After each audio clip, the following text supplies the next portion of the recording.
The room hummed with quiet power. Rows of pulsating blue lights line the interior of the alien command deck, casting shifting shadows across sleek obsidian panels.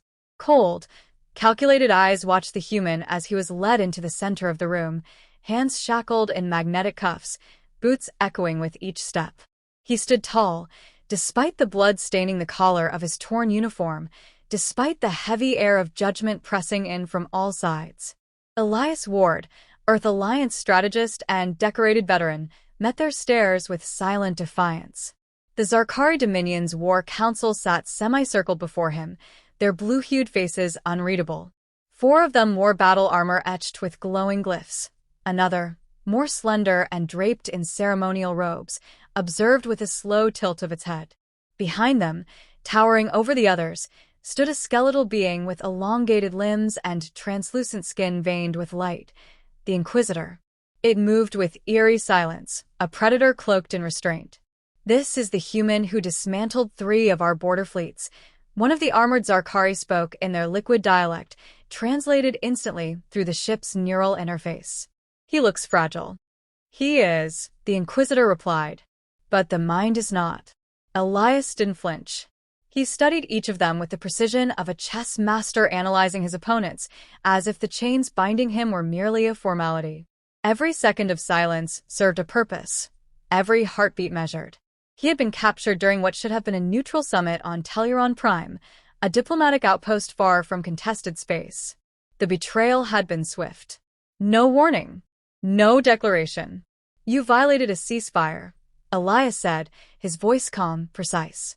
"This act is war." The Inquisitor leaned forward slightly. "Your people are emotional. They will seek justice, not war." "They'll bring both," Elias replied. The council exchanged brief glances, unreadable to most, but Elias caught the smallest twitch in the eyes of the one seated farthest left. Doubt. Concern. The humans had earned a reputation, adaptable, relentless, and when cornered, merciless. The Zarkari had long underestimated Earth, considering them a minor force riding on fragile alliances and experimental tech. They had not expected retaliation for one man. They certainly had not expected him. A low chime pulsed through the chamber, an incoming transmission from a Zarkari outpost on the outer rim. One of the seated counselors tapped into the stream. Static burst into the air, followed by screaming, distant, panicked. Then silence. "They've already begun," Elias said softly. The counselor's fists clenched. "Our fleets will hold. We have dominion over 13 sectors. We are not barbarians scrambling on a single blue rock." "You've never fought Earth on Earth's terms," Elias answered. "You mistook restraint for weakness." The Inquisitor studied him longer, eyes like pale lanterns. "You knew we would take you." "No." "I knew someone would try. It just happened to be you." "Why?" The question cut like a needle. Elias exhaled slowly, letting the quiet drag. "To prove a point." Alarms lit up across the chamber wall. The ship AI spoke in staccato bursts. "Unauthorized breach. Perimeter defenses down. Orbital platforms offline." One of the counselors stood abruptly. "Impossible. The defense grid is compromised," Elias finished. "We never stopped watching. You only saw what we let you see." The chains around his wrists deactivated with a soft click. The guards at his side stiffened, weapons raised, but the Inquisitor lifted one long finger and halted them. Elias rubbed his wrists, stepping forward. "Whatever interrogation you had planned," he said, "you're out of time." The Inquisitor's voice came in a whisper. "You expect to walk free?" "No," Elias said, voice now edged with something darker. "I expect the sky to fall." Above the Zarkari homeworld, 100 warships decloaked in synchronous silence. Orbiting installations were vaporized in coordinated pulses of light. In less than a minute, communication lines went dark, leaving only internal channels active. On the ground, the first kinetic strikes cratered the great cities, not with nuclear fire, but with tungsten rods accelerated from orbit, delivering surgical devastation. It wasn't conquest. It wasn't negotiation. It was a statement. On the bridge, the Inquisitor did not move. Only its hands folded behind its back as it turned toward the main viewport. The stars, once serene, now burned with fire trails and destruction. Earth had answered. The others began shouting orders. Defensive shields rose. Fighters launched. But it was chaos. Their pride had dulled their readiness. They were reacting too late. Elias turned, walking past the stunned guards toward the chamber's edge. No one stopped him. Behind him, the Inquisitor spoke once more. "Tell me, are they capable of restraint?" Elias paused at the threshold. The doors opened with a hiss. "We were," he said. Once. And then he was gone. The War Council chamber on Earth's orbital command station, Aegis Prime, was deathly quiet, lit only by the soft luminescence of tactical displays and the projection of devastation unfolding light years away. Admiral Sharen Rao stood at the central dais, hands clasped behind her back, eyes fixed on a rotating schematic of the Zarkari homeworld. Her uniform, crisply pressed and bearing a single black bar on the collar, marked her as the supreme military authority of Earth's coalition fleet. She had not spoken since the strike order was given. She did not need to. The fire had already been lit. Around her, a dozen officers tracked the operation's precision, orbital bombardments, decoy drones, troop insertions. There was no cheering. No pride. Only duty. "Admiral," said General Dax from across the room, a weathered man with scars older than the war itself, "strike groups have secured all 6 outer moon bases. No resistance worth mentioning." She nodded once. "And the central cities?" 30% destroyed. Civilian evacuation underway on their side, but we've blocked half the escape routes. They're not organized. They were never prepared for retribution, she said, more to herself than anyone else. On the main screen, the Zarkari capital city flared, caught in the burn of a kinetic lance dropped from the Vigilant. Entire sectors turned to glass. Rao's face didn't flinch. This wasn't vengeance. It was message delivery. The AI voice of Solace, Earth's strategic command system, rippled through the chamber like silk over steel. Incoming transmission from Zarkari Command. "Their High Warden is requesting a ceasefire." Dax snorted. "Now they want to talk." "Play it," Rao ordered. A 3-dimensional projection materialized above the table, a blue-skinned figure, draped in scorched robes, blood trailing from the side of his mouth. His voice, though staticky, rang clear enough. "You have made your point," the warden said. "We surrender. Immediately. Return the prisoner, and we will." "He's not your hostage," Rao interrupted, stepping into the hologram's projection, looking him in the eye. "He never was." The feed cut. Deliberate. Dax turned to her, brow raised. "No terms?" "There were no negotiations when they took him. There will be no negotiations now." For a moment, the silence thickened. The entire command deck seemed to hold its breath. A distant starship thundered overhead as it dropped another payload through the atmosphere. Outside the viewports, Earth's fleet hovered like a wall of judgment. Dreadnoughts lined in symmetrical patterns, their hulls glowing faintly with residual energy. They weren't built for war. They were built for finality. On board the lead assault cruiser Resolute, Captain Mira Yates received her new orders. Her face, streaked with soot and sweat, betrayed none of the weariness that clung to her crew. She had grown up idolizing Elias Ward, studied his campaigns, his theories on asymmetric warfare, his belief that humanity's greatest weapon wasn't firepower, but conviction. His capture wasn't just personal. It was sacrilege. "Target grid verified," her officer reported. "Awaiting your command." "Engage full saturation on Quadrant 5, she said. "Burn it clean." Plasma missiles erupted from the ship's silos, streaking through the upper atmosphere like falling stars. A second later, another Zarkari district ceased to exist. Mira stared ahead, jaw tight. She remembered the first time she met Elias, brief, during a joint exercise in the Jovian expanse. He'd told her, in a moment of unexpected honesty, "Never fight unless you're willing to become what the enemy fears most." She hadn't understood it then. She did now. Back on Aegis Prime, Rao received a new report. Zarkari fleet assets reduced by 85%. Civilian infrastructure crippled. Communications severed. The Dominion would not rise from this. Not in a century. Solas's voice returned, serene and sharp. Multiple minor factions in the Zarkari coalition are broadcasting unconditional surrenders. Others are requesting Earth's terms. Let them wait, Rao said. I want silence from that quadrant for a full day before we speak. Dax approached her, slower now.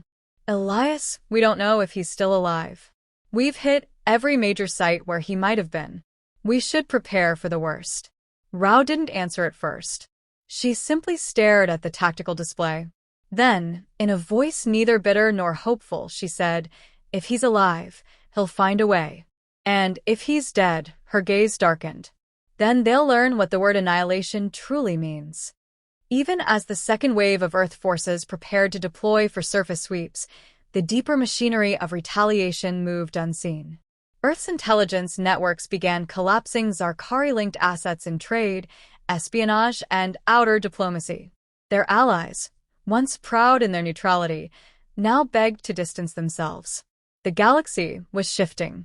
Not because Earth had superior numbers. Not because its technology was the most advanced. But because Earth had made a promise and proven it would keep it.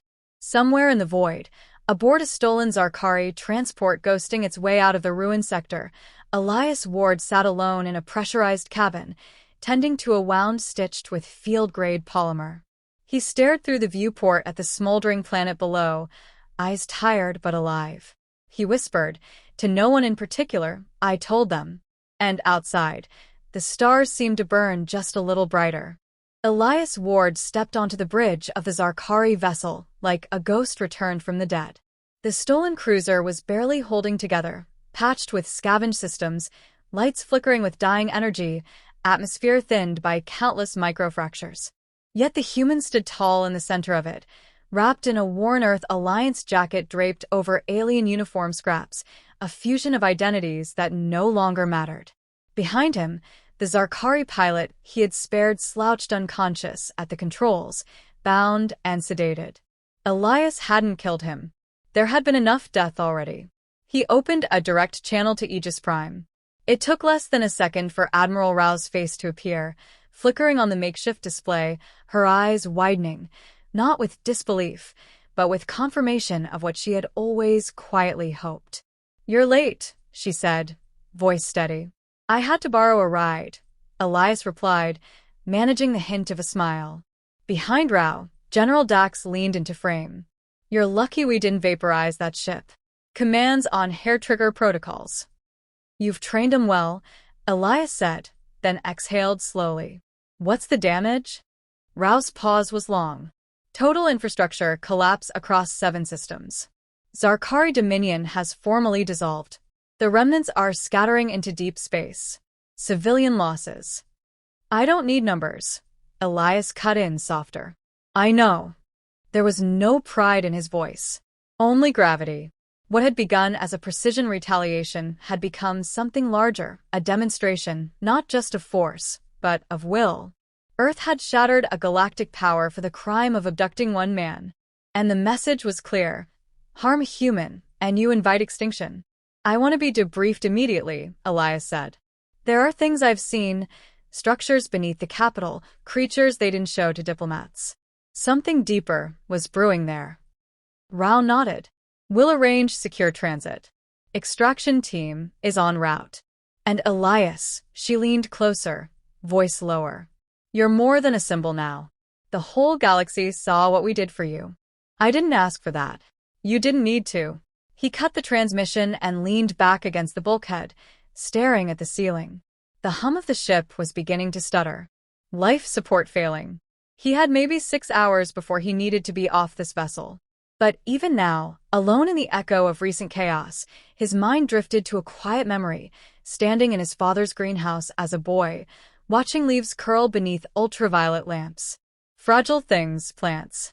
But they grew back. Even after fire.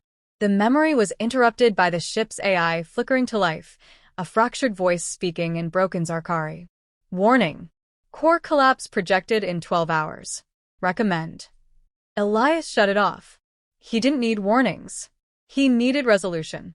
Far above, Earth's fleet was shifting.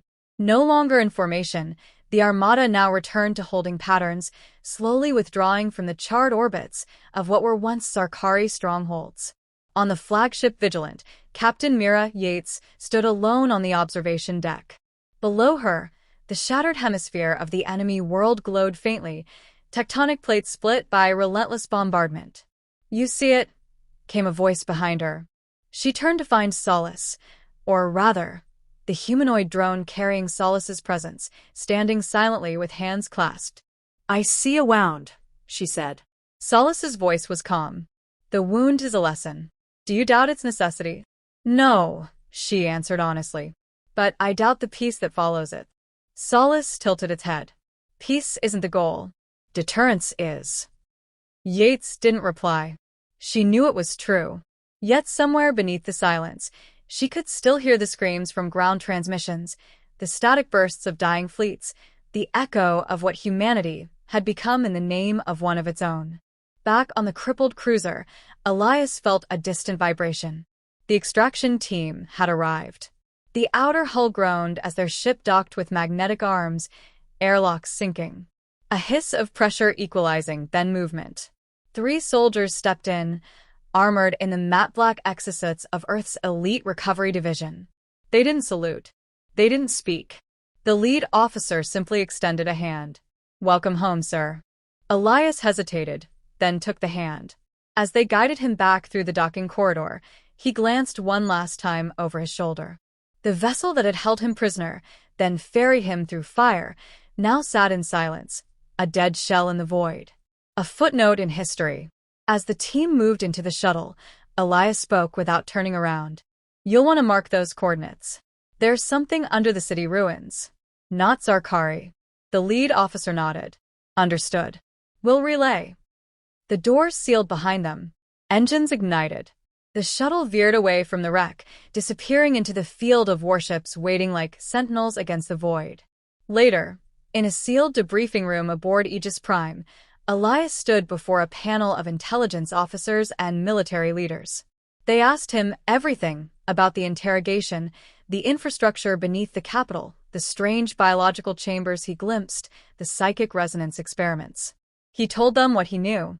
And then, when they asked what the next step should be, he simply said, "Prepare for the possibility that the Zarkari were not the real threat. They were hiding from something older." No one dismissed him. And in the silence that followed, the stars outside the viewport blinked, distant and cold, as if waiting for what came next.